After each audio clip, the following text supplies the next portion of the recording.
Gather around, ladies and gentlemen. This is our yearly lamenting on a 76ers season that did not pan out into a championship. Hell, didn't even pan out to a second round appearance. This team gives me headaches. In this video, I'm going to basically be breaking down where the team is going into the offseason and if it even, makes sense for us to actually follow the squad long term, because they don't give a damn about us, so we shouldn't give a damn about them.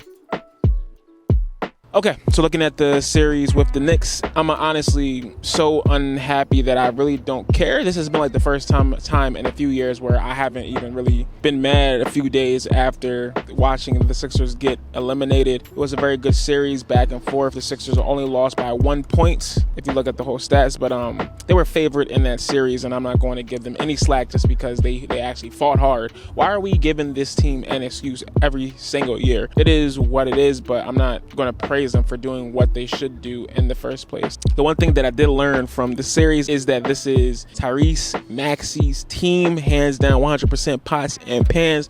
Him essentially taking game 5 when it was over, scoring about 9 points in the last 30 seconds of the game, screams to me that he is the guy that we need to build around going forward. Joel Embiid's energy was just putrid, bro, and I'm so sick and tired of it. I am so sick and tired of Joel not giving his all during elimination games. I'm not talking about game 6. I'm talking about game 5 when it was clearly over and his energy was just piss poor, not caring. Are we dead ass? 9 turnovers, bro. 9. We're serious here. Lazy passes, not getting rebounds. Ridiculous, bro. And at this point, we just know who he is. There should be no excuses for why we lost those games, especially losing at home.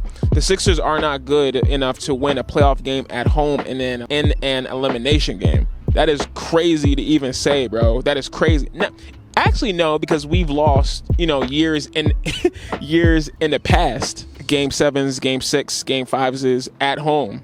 But when will we get over that hump?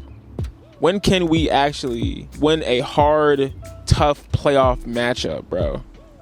It doesn't look like it's ever going to occur. Now, I'm not saying get rid of Embiid. That would be asinine since he is a former MVP, former scoring champ, all that good stuff. Obviously, you just don't give that up. Even though I definitely did. I definitely was emotional during game 5 saying, trade everyone, trade him. But no. Keep Embiid, keep Maxey, of course, but build around Tyrese Maxey. Joel Embiid cannot be your best player going into a championship. He can be your 1B or 2, but it's obvious that the injuries just isn't going to allow him to make it that far. And if he's going to have a high usage rate, that's not going to, help the actual squad do what they have to do. So get the ball to Maxey, build around Maxey, build around Maxey's playoff prowess. I'll just say that. Looking at the season overall, the team was mid. We was playing very well for the first about 2-3 months into the year, and then Joel Embiid's injury essentially just ruined the fun for everyone. To be fair, he was an MVP favorite. He was the MVP favorite. Again, Tyrese Maxey emerged. Nick Nurse, I'm going to give him one more year to actually figure this out. Can't say that I wasn't impressed by him the way that he adjusted throughout the whole season. But for us to go out like suckers the way that we did in the first round, which is worse than what Glenn had us at the last 3 years, I can't praise him as much as I want to. I do think long term he is the right coach for this organization to build some winning culture at the very least, once again, just to create adjustments, which is what we need. But I just can't co-sign him as of yet. I guess we're going to talk about Tobias. Obviously, the man is gone. It was fun while it lasted. Everybody wants to blame this whole playoffs on him, and I'm not going to defend him. All I'm going to say is next year, when we don't have him, and pray to God that this doesn't occur, but if we do indeed fall again before we reach the championship, who are we going to blame then? Tobias is going to take the majority of the criticism, even though it isn't always his fault. But I can't defend going 0 points over 2 in an elimination game. That is ridiculous and very apropos for a cookie crumbling under pressure. Farewell, crumble cookie. Now, this video isn't all about me lamenting being sad about our favorite team. It is also to look forward into the future. So I am going to give you just that. So looking at the team going forward, I have been hearing that this offseason is the biggest offseason in Sixers history. I've been hearing that for 5 straight seasons. I've been hearing this since the Jimmy Butler year, when it was either him or bust. I'm kind of getting tired of that same sentiment over and over and over and over and over and over and over and over and over again till my head turns red. Enough is enough. Either they are going to win or they aren't. It's looking like they're not going to. But hey, the Sixers have been linked to a few wings to help the team.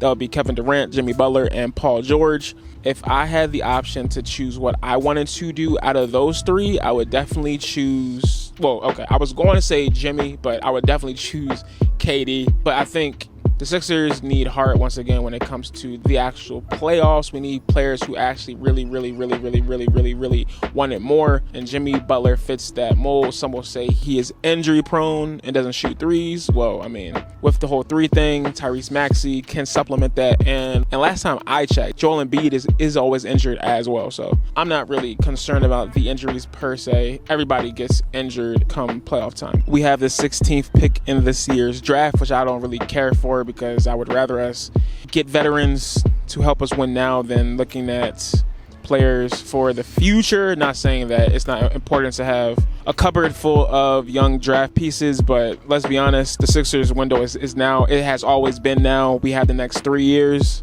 to get this joint done, and if not, then Joel Embiid will be gone. Speaking of Joel Embiid, his contract is valid through 2026 2027, which is about 3 seasons from now. So we still have a little bit of time, not that much. So once again, the window has to be now. And if that's the case, I would rather get a true Tide known superstar, even if he's past his prime. I just think Jimmy is the best fit overall, and above all, he's going to lead Joel Embiid come playoff time. Let Jimmy sit out most of the freaking year. Let Joel Embiid sit out most of the freaking year. We just don't really have time. Daryl Morey had a press conference earlier this week lamenting on the Sixers as well. I didn't really get nothing from the press conference other than he's going to work to make the team better with the pieces that he has. I guess not to say that I don't have faith in Morey, because he has willed and dealt before. The Sixers are always a contender. We can't even call Bulls contenders anymore. That is ridiculous. But I haven't lost faith in Morey. He says that only Embiid, Tyrese Maxey, Ricky Council IV, and B-Ball Paul will be the only ones under contract signing, meaning that we will have over $60+ million left to get these free agents. He also mentioned Kelly Oubre as a guy that potentially he would love to come back. If it comes down to it, I would like Kelly Oubre, Nick Batum, and Kyle Lowry. Those 3. Just to keep the culture and competent basketball on this team. Yes, we're in a good place where we have cap space, but what's the point if we can't even fill out a roster correctly? So what do the Sixers have to do unequivocally moving forward for the next few months? 1, sign Tyrese Maxey. Give that man the bread. That is done, simple. We don't even have to really get into that. And 2, again, get pieces that fit around his playoff style, not Joel's, his playoff style, because it is evident that Joel Embiid is not that guy when it comes to playoff basketball. Yes, he is a warrior. I'm not going to take that from him. But again, peep game 5, lethargic, sad, bad loser energy. I am tired of that. He's not the leader of this team. He's just not the leader of this team. So yeah, that is about it. So to summarize, to finalize, to do whatever we have to do, where do the Sixers go from here? And it's the same thing we say every single season. I don't know where the hell we go. And that's just a fact.